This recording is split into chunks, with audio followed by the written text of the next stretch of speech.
Hello viewers, আশা রাখি সবাই ভালো আছেন। চলে আসলাম আজকে আমরা নতুন আরেকটি ভিডিও নিয়ে আলোচনা করতে। অনেকেই আমাকে বলছিল যে প্রায় ১,০০০ কোটি টাকার ভলিউম হচ্ছে, তো বাজারটা কিভাবে দেখছি। তো আসলে তারই প্রেক্ষিতে আজকে এই আলোচনা। আশা করি আপনারা ধৈর্য সহকারে পুরো ভিডিওটি আমার সাথেই থাকবেন। এবং একটি কথা না বললেই নয়, শেয়ার বাজার ঝুঁকিপূর্ণ জায়গা, তাই জেনে বুঝে বিনিয়োগ করার চেষ্টা করুন। এখানে কোনো ধরনের বাই সেল নির্দেশনা দেওয়া হচ্ছে না। আমরা যদি লাস্ট সপ্তাহটা একটু অবজার্ভ করার চেষ্টা করি, তাহলে দেখবেন যে বাজার প্রত্যেক দিনই কিন্তু ইন্ডেক্স পজিটিভ রাখার চেষ্টা করেছে। হয়তো পরিমাণে কম, কিন্তু পজিটিভ ছিল। অন্যদিকে যেটি সবচেয়ে বড় গুরুত্বপূর্ণ ছিল যে এক এক দিনের তুলনায় আরেক দিন বাজারে ট্রেড ভলিউম বৃদ্ধি পেয়েছে। লাস্ট বৃহস্পতিবারের কার্যদিবসে আমরা দেখি যে প্রায় ১,০০০ কোটি টাকার কাছাকাছি আপনার লেনদেন হয়েছে। কিন্তু এখানে সবচেয়ে বড় বেশি ভাবার বিষয়, বাজারে এখনও পার্টিসিপেন্ট গুটি কয়েক শেয়ারের মধ্যেই রয়ে গিয়েছে। বাজারে যে জিনিসটি দরকার ছিল যে আপনার প্রচুর পরিমাণে স্টক আপনার চেঞ্জ হওয়ার, কিন্তু আমরা দেখতে পাচ্ছি যে বাজারে মাত্র পজিটিভনেস ছিল ৭৯টি, এবং সবচেয়ে বেশি আনচেঞ্জ অবস্থায় ছিল ২১৩টি শেয়ার, মানে তাদের এখনও ফ্লোর প্রাইসে আছে। তো এই জায়গাটা যত কমবে তত কিন্তু আমাদের বাজারের জন্য পজিটিভনেস বেশি তৈরি হবে এবং অ্যাক্টিভিটিস বাড়বে। তো এই জায়গাটা আমার কাছে এখনও, আমি যদি বলি তাহলে অনেক পরিবর্তন দরকার। আমি যদি বলি যে ১,০০০ কোটি টাকায় বাজার পুরোপুরি সুস্থ, সেটাও না। কারণ বাজার যে বর্তমানে যে সাইজ আছে, সে অনুপাতে আমার কাছে মনে হচ্ছে বাজারে ট্রেড ভলিউম ১,০০০ ভলিউম হওয়াটা সেটা নর্মাল, একদমই মানে ন্যূনতম আমার কাছে মনে হয়। এই বাজারের জন্য আসলে ট্রেড ভলিউম দরকার পার ডে আপনার হচ্ছে গিয়ে ৩,০০০, ২,৫০০ এই ধরনের। তাহলে একটা মনোভাব তৈরি হবে যে না, আমরা বাজারকেও উপভোগ করতে পারবো। তো সেই জায়গায় আরও সময় লাগবে, এবং সে জায়গার জন্য আমাদের ধৈর্য ধরতে হবে। এবং আরও সবচেয়ে বড় জিনিস হচ্ছে যে বাজারে ভালো ভালো শেয়ার আসতে হবে। কারণ ভালো শেয়ারগুলো আপনার কখনোই হচ্ছে যে খারাপ ডিভিডেন্ড ডিক্লারেশন করবে না, খারাপ ইপিএস আসবে না।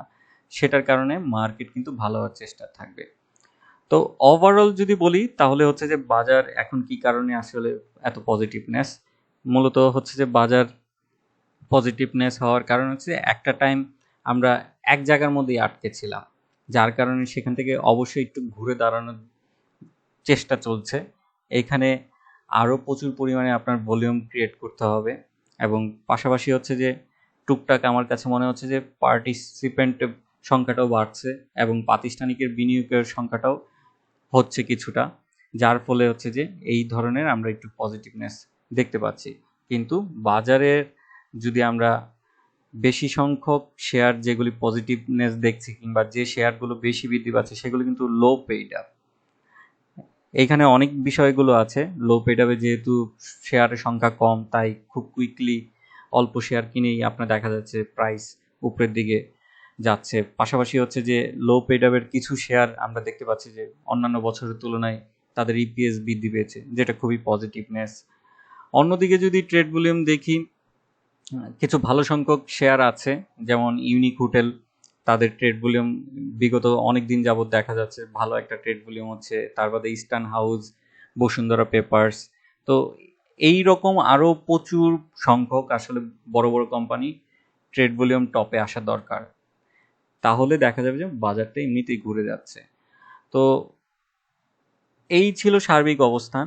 এবং এখন যেহেতু আপনার ব্যাংকগুলোর ডিভিডেন্ড মৌসুম চলছে, যার কারণে হচ্ছে যে অনেকেই চাচ্ছে যে আপনার কম দামে শেয়ারটা কিনে অ্যাটলিস্ট ডিভিডেন্ড বুক করি।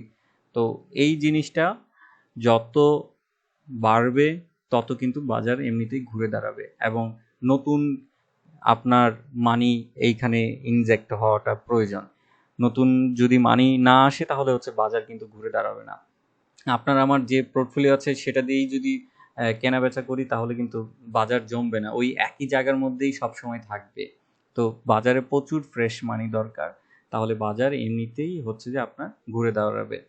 এবং আরেকটা বিষয় যেটা হচ্ছে যে বাজারে আমাদের যে জিনিসটা হচ্ছে যে আরও বড় বড় প্রাতিষ্ঠানিক বিনিয়োগকারী আসলে আসা দরকার।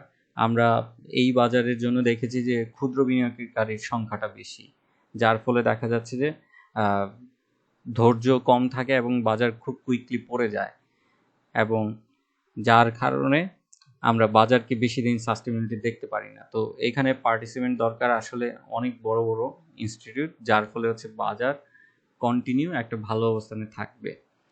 তো ওভারঅল বলা যায় যে আগামীতে বাজার কিছুটা কারেকশন হতে পারে, এটা স্বাভাবিকভাবেই নেবেন, হয়ে নিয়ে আবার হয়তো সে তার নিজস্ব গতিতে আবার উপরের দিকে যাবে। তার জন্য ওয়েট করতে হবে, এবং সামনে কারেকশনে অবশ্যই ভয় পাওয়ার কিছু নাই। এটা স্বাভাবিক, কারণ দীর্ঘ 10 দিন আপনার দেখা যাচ্ছিল বাজার একটা পজিটিভ মুভমেন্টে মুভ করছে। তো স্বাভাবিক আমার কাছে মনে হয় যে ছোটোখাটো একটা কারেকশন হওয়াটা প্রয়োজন, এবং আগামী সপ্তাহে হয়তো আমরা 1,000 কোটি টাকার উপরে শেয়ার লেনদেন হতে দেখতে পারি। তো আজকে এতটুকুই।